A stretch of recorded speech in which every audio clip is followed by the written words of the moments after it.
Alam niyo guys, sa mundo ng negosyo, napakadaming kontrabida.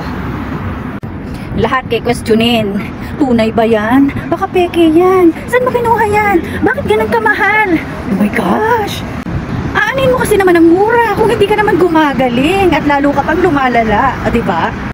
At hindi porket mura, original na. Hello! So hello guys, ako nga po pala si Ruth Fernandez at ako po ay isang social media /admin sa The Fab Group. At isa rin po akong negosyante. I own a dropshipping and franchising ng sikat na JC Premier. Naging user po muna ako ng JC Organic Barley, which is, ayan, nakikita nyo naman. Grabe ang glow ng skin ko. At nakakalakad na po ako ng sobrang layo.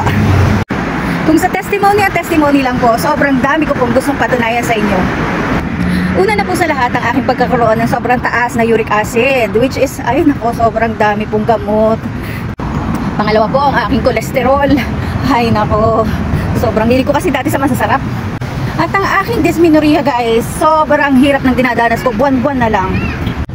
Iilan lang po yan guys sa mga sakit ko na napagaling ng JC Organic Barley. So ano pang hinihintay nyo? Mag JC Organic Barley na rin kayo.